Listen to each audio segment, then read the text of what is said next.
sipas ligjeve të Kosovës, të bëhet në Kosovë. Derisa po kthehen nga një vizitë zyrtare në Gjermani, lideri i AK-s Ramush Haradinaj u ndalua në aeroportin e Ljubljanës për shkak të një fletaresti ndërkombëtar të lëshuar nga Serbia në vitin 2004. Në një prononcim për Radio Televizionin 21 përmes telefonit, Haradinaj tha se u befasuan nga ky veprim i autoriteteve slovene. Është pak e pakuptim cilë aty në të ndajtën se këto fletareste të vjetra, domethënë që kanë ekzistuar, i kanë hedhë gjithë për sistemeve. Për shembull në Evropë, në utaj rregullisht s'kan kësi problemi, po ka një farë forme ish Jugosllavi. Një logjik, si këta, si Serbia, si të gjithë, është e pa kuptim për mu sjellja atyre ndaj meje të ndajtën. Jo vetëm ndaj meje si Ramush Haradinaj, po ne jemi sjellë shumë me respekt ndaj Slovenisë si shtet, që e din situatën tonë, ja din tyre. Vini 2006 duke pa që pe 2006 se në kom marrë viza Schengen e i kom kalu krejte, ka qenë vendimi i Hagës dhe pra jam tepër e befasu me këtë qasje ty. Edhe ju thash tash, këta e marrë që një ofendim, ju bu na ofendani, thash, po nuk është mirë kështu, thash populli jam edhe veni, jam o sjell mirë me ju. Haradinaj u shpreh i bindur se sonte megjithatë do të kthehet në Prishtinë, por tha se ndihet i fyer nga trajtimi që Slovenia po i bën Kosovës. Po, muj me thonë që situata ofenduese dhe nuk është në rregull që i kemi mësuar kështu gjithë mutal me ne realisht. Shteti dab tensione dhe dab ta kërkush sjell llogari për kujtohet edhe i kemi mësuar kështu. Që nuk është e drejtë kur i edhe me pasaport diplomatik, një diplomat, një shteti tjetër, që është deputet i zgjedhur.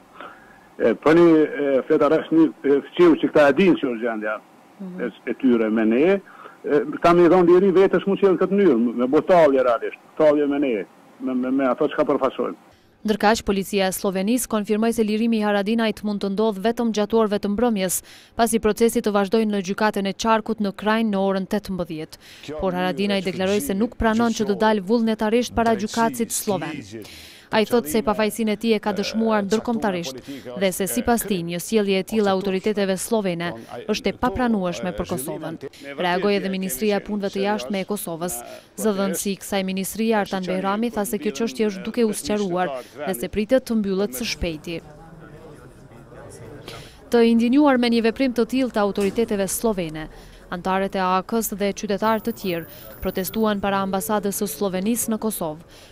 Nënkryetari i kësaj partie Ahmet Isufi kërkoi sqarim për këtë veprim të shtetit sloven nga ambasadori i këtij shteti në Kosovë.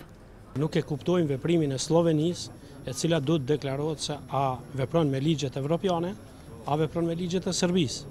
Njëkohësisht kërkuam nga ambasadori sloven që menjëherë të lirohet zoti Haradinaj, njëkohësisht të hiqet lista e Interpolit të cilën e ka sponsorizuar Serbia dhe Slovenia po vepron me këtë listë, dhe njëkohësisht të dalë të kërkoj falje publike para qytetarëve të Kosovës.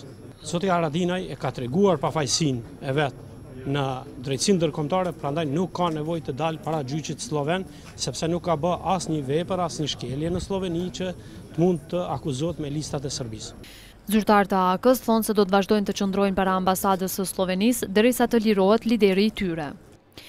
Lideri i AK-s Ramush Haradinaj nuk është i vetmi që u ndalua sipas fletaresteve të lëshuara nga Serbia. Me një situatë të tillë janë përballur edhe ish komandanti i UÇK-s Agim Çeku, si dhe ministri aktual i punëve të jashtme Hashim Thaçi.